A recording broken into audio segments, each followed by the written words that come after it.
Oh là là, Max, franchement, je suis crevé, j'en peux plus, je suis vraiment fatigué. C'est ça la fracture de fatigue? Pas tout à fait, Julien. Là, c'est un petit peu comme si tu disais l'ouverture d'esprit, c'est une fracture du crâne. Non, c'est pas exactement la même chose. Donc, la fracture de fatigue, ça va être au contraire une augmentation du stress mécanique, mais qui n'est pas un vrai trait de fracture avéré. C'est-à-dire que il faut comprendre la structure de l'os. L'os, en gros, ce sont des petites tubulures qui sont composées dans la longueur de la masse osseuse. Ici, à chaque fois, il peut y avoir des micro-fissures qui se forment et qui sont dues à un stress mécanique accru, toujours sur le même endroit. C'est pour ça qu'on appelle ça souvent une fracture de stress. Ça marche aussi. Cette fois-ci, ce qu'il faut faire, dans un premier temps, et ça, c'est souvent ce qu'on oublie, c'est identifier immédiatement la cause, parce que le traitement sera en rapport avec la cause.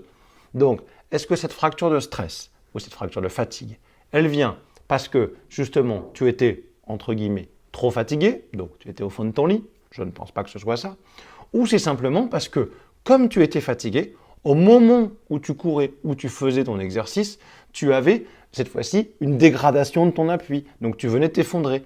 Et cette fois-ci, tu aurais peut-être plus d'appui d'un côté que l'autre. Et c'est ça qui, à fur et à mesure de la fatigue, a sursollicité cette zone et qui a ouvert, ou en tout cas fracturé, une partie des petites tubulures osseuses. Comment tu pourrais l'identifier? Et est-ce que tu aurais des informations à me communiquer? Bon, je suis allé voir mon médecin du sport, il me parle d'une scintigraphie osseuse, mais du coup, je sais pas trop ce que c'est. Une scintigraphie osseuse, c'est l'examen le plus approprié. En effet, je t'évoquais tout à l'heure le fait que c'est une toute petite fracture. Ce sont des tubulures justement qui ne sont plus en face. Donc ce qui va se passer, c'est que la scintigraphie, on va t'injecter un marqueur et aux endroits où justement il y a une petite trace noire, ça veut dire qu'il y a eu une petite inflammation et c'est là où le marqueur se fixera le plus. Ainsi, si on arrive à identifier justement avec cet examen adéquat où est ta fracture de fatigue, il va falloir remonter l'historique au travers d'un interrogatoire, c'est-à-dire de dire comment ça s'est arrivé, quels étaient tes premiers symptômes, comment la douleur est apparue, est-ce que du coup tu as fait quelque chose qui l'a soulagé ou pas. Et à partir de ce moment-là, nous allons pouvoir la prendre en charge. La prophylaxie fera forcément de dire, tu as vu le médecin, tu as fait une imagerie, tu peux le faire prendre en charge justement par ton thérapeute. À partir de ce moment-là, il va falloir décharger la zone, ça c'est obligatoire pour qu'elle puisse cicatriser, mais également commencer à renforcer tous les haubans, donc c'est-à-dire tous les pourtours, de façon à ce que cette zone ne soit pas à chaque fois, comme on l'évoquait, soit effondrée ou simplement en sursollicitation. Donc, il y aura un travail cette fois-ci de renforcement, également de souplesse et de mobilité. As-tu déjà commencé ce travail? Ah bah ça me rassure, j'ai cru que j'allais devoir me faire plâtrer, franchement, j'avais vraiment pas envie de ça. Donc non, j'ai pas commencé. Du coup, est-ce que je vais devoir tout faire chez le kiné ou est-ce que j'ai des choses à faire chez moi, donc à la maison également de mon côté? Donc tu vas faire une grosse partie du travail chez ton kiné.